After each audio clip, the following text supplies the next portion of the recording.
Okay, now we'll jump to some of the smaller schools. 4A. Let's see, 4A. I don't think there's much change there. Brock does move up from 3A, so now Right. they're with Glen Rose and Hmm. Stephenville, and so Yeah. it's going to be some good matchups. And then I talked about Eagle Mountain, their first season as a program. Right. They're in District 7 4A, and I mean this is a interesting. It's going to be interesting to see because who's Eagle Mountain's head coach That'd is, be Captain Forrester, and where does she come from? of course. Decatur. Decatur. And Yep. what district is Decatur in? Let me guess. Seven, Yeah, maybe? that's another game that I want to go out to. That's going to be interesting. I hope. I mean, she bought two state titles in 4 years for Decatur. I hope she gets much love for coming back, even though it's a different team. But uh, Right. Right. I have Eagle Mountain kind of high. Again, some of Boswell kids moved over, most notably Keone Williams, who is, I believe, the sixth ranked player in the country for her position. She's committed to Nebraska. And then Brooke Lacewell is another big kid. She's Oh, Brooke Lacewell is huge. Yeah, committed to definitely. A&M. So they have two of the top D1 commits in the area. So uh, Hmm. them against Decatur, I still have Decatur by a nose. Gracie Trilson. Gracie Trilson is the outside hitter. She's West Texas A&M.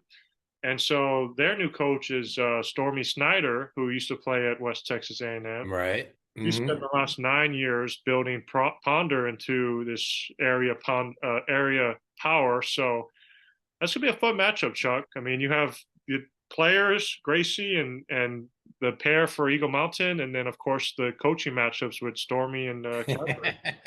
Well, and that district, that 4A, when Argyle was 4A, that used to be Argyle, Decatur, Crum, All right, back in the day. And that was just so tough because, it's just one of those situations you hate to see any one of them lose.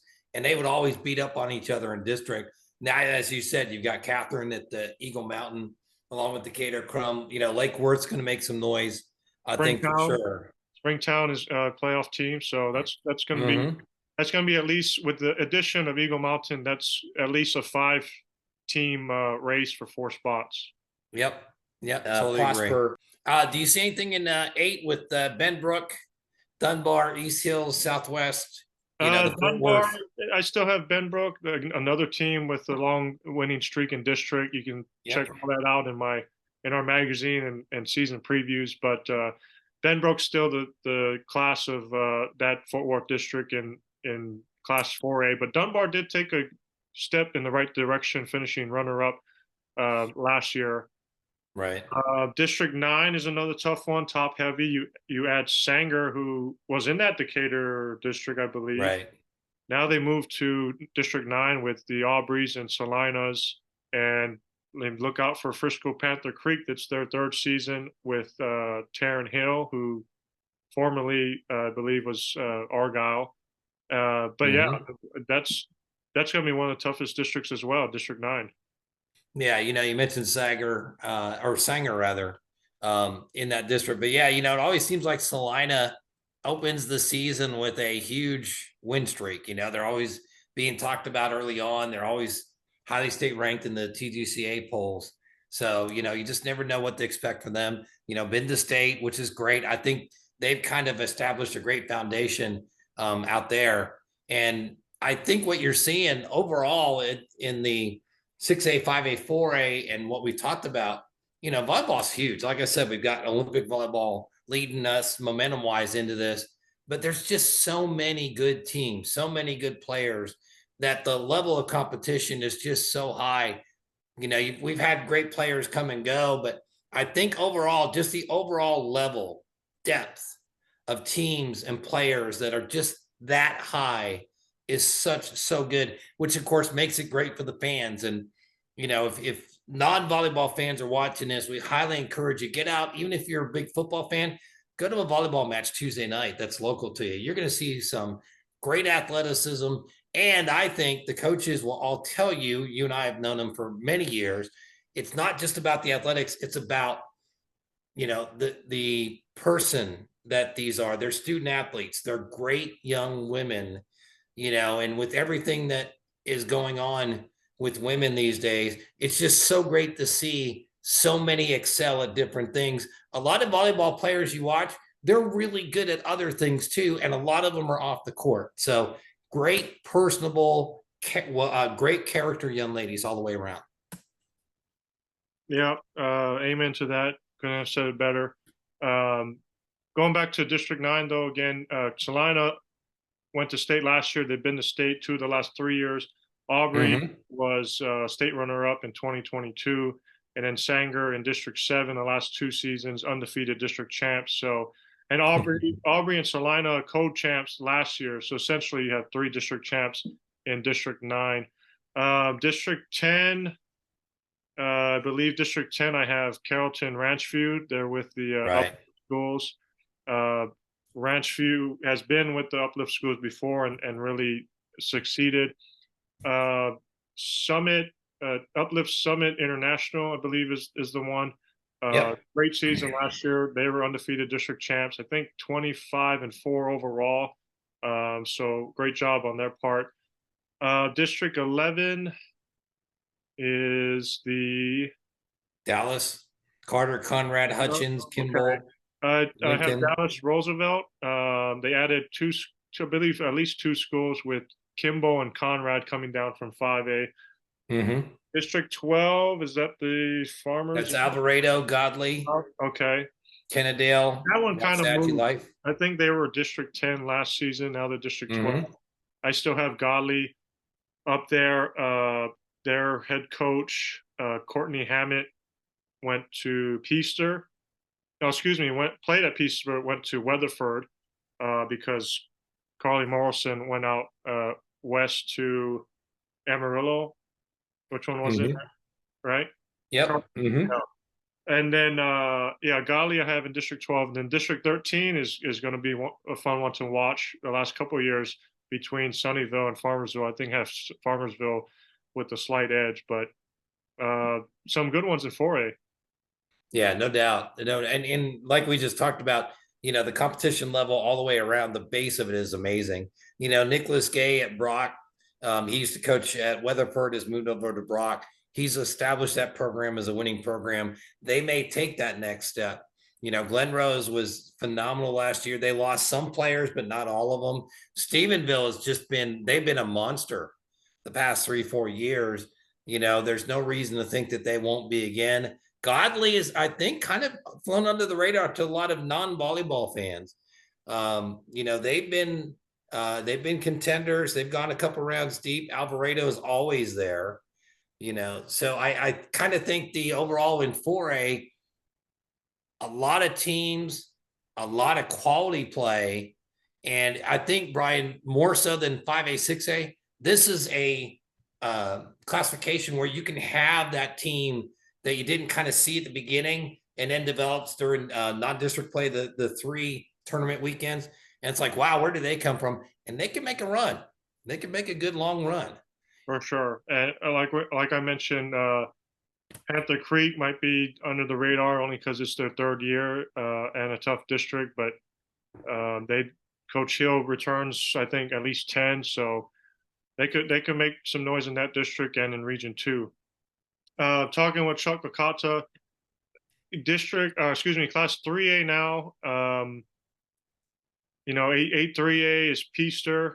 Mm-hmm. It's the same district. They switched out Brock for Tolar. Tolar moved Right. up to 2A from 2A, Mm-hmm. and they had a great run last year to the regional finals, I believe.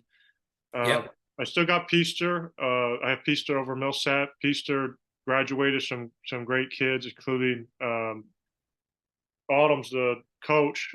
Avery, her daughter, Libero, graduated and is I believe in UTEP right now.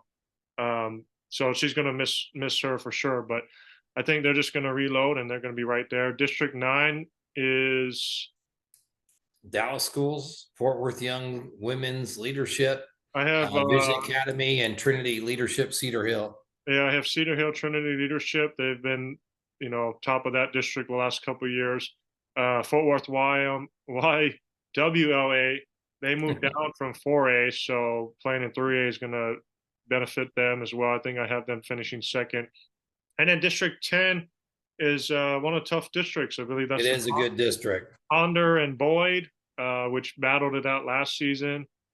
Um, they lose S&S, who went to the Gunner district. Mm-hmm. But yeah, District 10 is going to be fun to watch. Ponder again, new coach with Michaela Good, who was at Alvarado last season. But she inherits a team with a lot of returners back, so that's gonna be a fun one to watch. Boyd with Clark, who's a legendary coach. Uh, Oh, yeah. yeah, over 700 wins, two-time state champ. That's gonna be fun. They have their three, what I say, the three-headed monster back with their starting setter, libero, and outside hitter. So that's another game that I might be checking out. And then District 11 is that Gunner S&S Bells district. Right. Gunner, you know, Gunner Gunner's new coach was the Decatur assistant coach. Right. And Mm-hmm. so, and then S&S, who had a great run last year. Um, hey, we get to lose Ponder and Boyd, but guess what? We get Gunner. Geez, good, lucky. And then Yeah, Beth, Gunner, of course, won it 2 years ago under Caitlin Gill. Last year, made it again with Tori Winchell to the finals, where they lost to the legendary Jason Culpepper. Yep. their And, nemesis. yep. Yeah. Or direct nemesis. Yep. But Gunner is a team that's kind of reloading. You're seeing consistent play. Been to state, I think, 4 times now.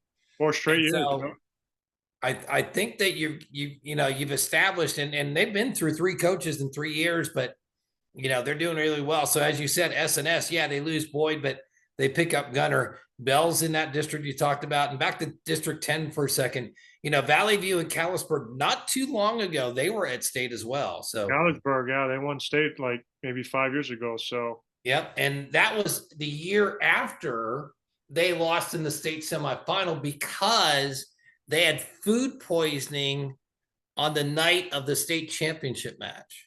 wow. So they made good on their bid to get back and win state. Oh, what a legendary story that was. Oh, Little my goodness. little history lesson from Professor Licata. Man.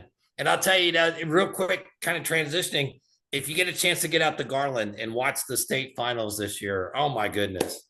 Oh, you see such talent. You're blown away by the talent that's there. You've been there many times, recently, so have I. It's just so much fun to see the level of talent and athleticism, pick up so much. And of course, we're in the state where the residing NCAA state national champion resides, which is really nice too. So, there is that. All right, I'm just gonna do a quick California, did you hear that, California? Just point that out, okay? Just go. point that out for you. Quick rundown. I can't remember what districts they are, but 2A, some good districts with Grayford, who moves up from 1A. There with Lindsay, who has been a state team recently. Poolville, 27-game winner last season, so that's going to be a fun district. And then you have Collinsville and Whitewright. That's going to be a good district with them. Trenton, I believe, added like 16 or 18 wins from last season. They get a new coach, so they're on the right direction. And then 1A, we love our 1A school, Blum. Dynasty for sure now, Lauren McPherson. Yep. They've been to state, I believe, 5 straight years. 5 straight years, won twice. And 6 or 7. And yep, for the most, I think, 5 state championship games, not just state tournament. Yeah. 5. Yeah. So, yep. And for Blum, the realignment didn't really change their district, but they picked up Natchez with Jenna Jenkins in their region now. That's region 3. Natchez moves from 2 to 3. That's huge because Natchez with Jenna Jenkins returns a lot of players from last year, including, their setter, 2 big outsides and a libero. So that's going to be, the regional championship, because as you said, in 1A, everything still stays the same. There's no split divisions. That's going to be tough. They've got Dodge City and they've also got Abbott in that region. So, Lauren McPherson, who lost a few good players, and as Jenna Jenkins, you'll see her coming up on Big Daddy Media YouTube interview. She knows that they lost some, but they had a lot of players that would have played for other teams that were sitting the bench from Blum. So they know that they're going to be good. Natchez is going to be good. Real quick, Region 1, Benjamin, which was their favorite to return to state last year, lost out the Herald, which ended up taking a set from Blum in the 1A state championship. So Benjamin in 1, they saw Herald move to 2. So it's huge. The 2 are now separated. And then 3, you always got Round Top, Carmine, Fayetteville as favorites in that, but the Heinous will probably be back. So 1A is going to be extremely competitive. I talked to Lauren, we're having an interview with her as well. She's looking forward to this. It's going to be a little bit more challenge than what she had last year. Last year she was trying to not mess everything up so the team would win the state championship. They were 3A, 4A level last year. Let's be honest. They were playing up. So yeah. They played Glen Rose 3 or 4 times during the season, right, to give you an idea of the great competition they played. So, but that region with Blum, Abbott, Dodge City, and Natchez, that's going to be really tough. It's going to be a tough road. And you might say that the winner of that region will probably be a favorite at state. Yeah, for the most part, Blum doesn't even play a 1A school until that first district game. Mm-hmm. And that's how she wants it, and that's a great way to go. And I think I was looking at her schedule this season. I think they don't even play their first home game until the 1st of September. Wow. That's Lauren. Well, get that team bonding going on the road trips throughout the month of August. And they play really good tournaments. They do. For a 1A school, they play really good tournaments. And I was going to say, wasn't Natchez early on when Blum made state, wasn't that their nemesis? Yes, it was. In fact, Morgan, Roberson. Morgan Roberson took Natchez to the state championship in 18 and 19, and then she left, and then that's when Jenna came in 20, and kind of like Lauren last year, we knew we had a state championship team. I just tried not to screw it up, and they did win 3 in a row.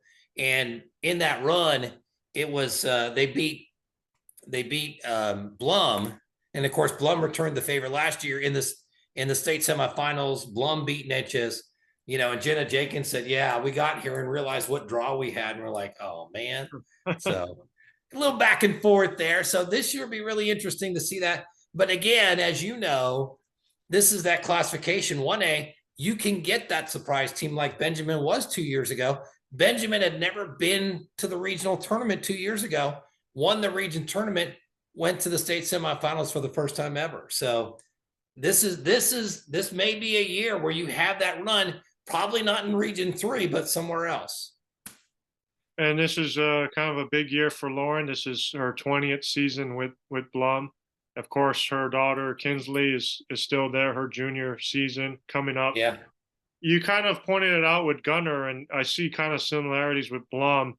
They both lose a chunk of their key players. And so, mm-hmm. I mean, we've both talked to Lauren, but, she's mentioned this is going to be sort of a different year because trying to figure out those new faces in those places.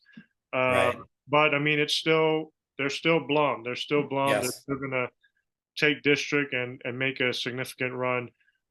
So I think they'll be in good shape. And as long as you have, Kinsley there leading the way, I think they'll be in good shape. Yeah. And I think that, her, Jenna Jenkins, and a lot of other coaches, when you come off that high year and you come back with players that you're not sure of because they just didn't get the playing time the previous year, but they've got talent, you'll take the losses in non-district play. because this is the time that I've got to figure out what I have on the court, what I've got on the bench. And basically, you're building your depth chart as well as figuring out who's going to be starting and what positions players will be playing. And then, of course, unfortunately, you get those injuries that kind of shake that up a little bit too. So, it's always an adjustment for coaches like that.